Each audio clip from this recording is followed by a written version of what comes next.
Bismillahirrahmanirrahim. Assalamualaikum warahmatullahi wabarakatuh.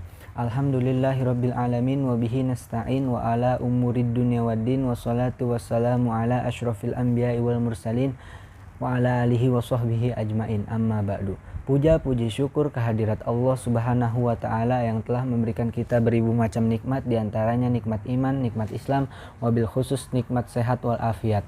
Salawat bertangkaikan salam tak lupa kita curahkan kepada baginda Nabi besar Muhammad sallallahu alaihi wasallam. Selanjutnya yang saya hormati dosen pengampu mata kuliah ilmu pendidikan, yaitu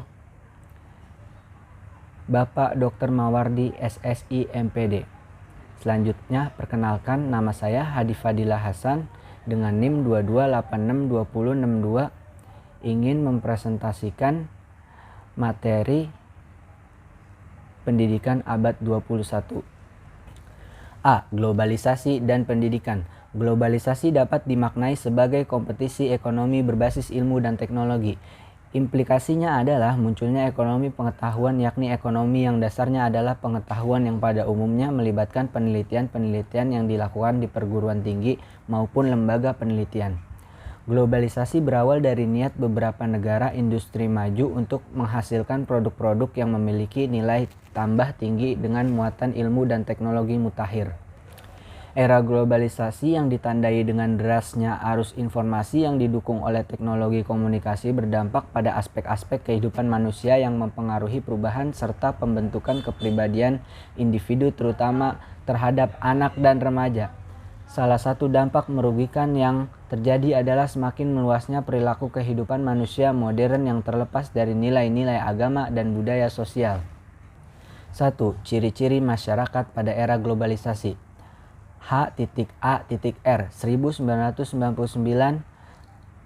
Tilaat menjelaskan ciri abad ini didukung oleh kemajuan teknologi, khususnya ilmu komunikasi yang telah melahirkan suatu bentuk dunia baru, yaitu tanpa batas, borderless, yang artinya komunikasi manusia sangat mudah, cepat, dan intensif sehingga batas-batas ruang menjadi sirna. Ciri lain masyarakat global abad ke-21 ini adalah lahirnya suatu masyarakat mega kompetisi yang terbuka dan mengubah seluruh aspek kehidupan manusia dalam politik, sosial, budaya, serta hak dan kewajiban manusia sebagai warga dunia. 2. Era globalisasi dan dampaknya. Era globalisasi yang penuh keterbukaan memberikan kesempatan sekaligus tantangan baru. Setiap bangsa sudah pasti ingin maju setara dengan bangsa-bangsa lainnya yang sudah maju, tetapi seringkali mendapatkan halangan untuk terlihat dalam perdagangan bebas itu. Oleh sebab itu, proteksionisme tetap ada. Cara mengatasi bentuk proteksionisme khususnya yang tertutup adalah sumber daya manusia itu sendiri dipersiapkan agar bisa bersaing dengan bangsa-bangsa lain.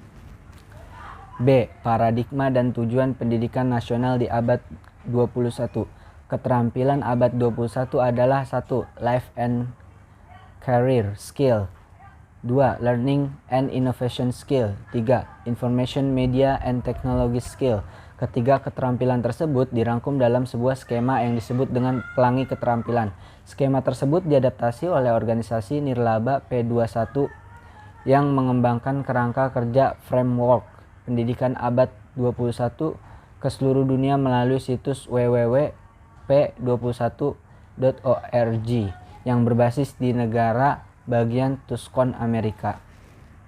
Era globalisasi melahirkan budaya global yang dapat menjadi ancaman terhadap budaya lokal atau bangsa, memiliki dampak negatif bagi kehidupan pribadi, masyarakat, dan kehidupan suatu bangsa yang diantaranya 1. Ancaman terhadap budaya bangsa yang ditandai dengan lahirnya budaya global, di mana unsur budaya global melalui sarana informasi memasuki budaya lokal. 2. Lunturnya identitas bangsa. Pengaruh budaya global terhadap budaya lokal berdampak pula kepada lunturnya identitas suatu bangsa.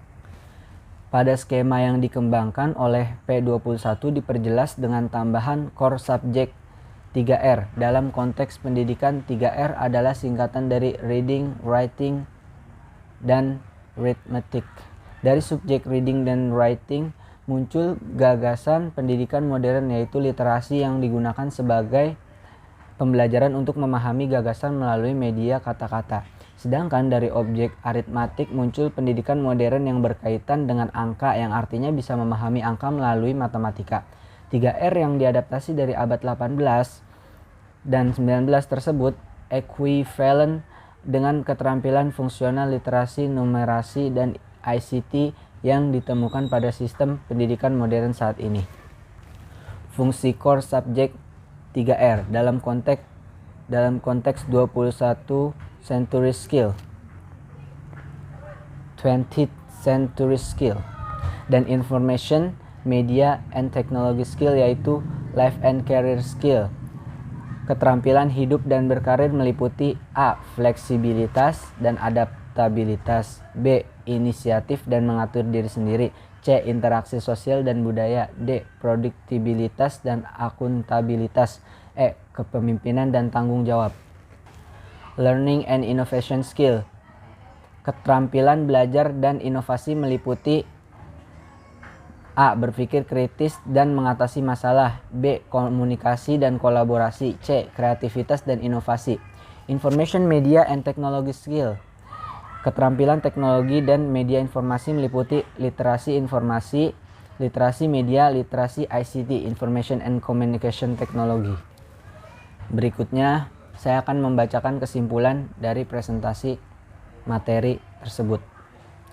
Pembelajaran di abad 21 ini memiliki perbedaan dengan pembelajaran di masa lalu.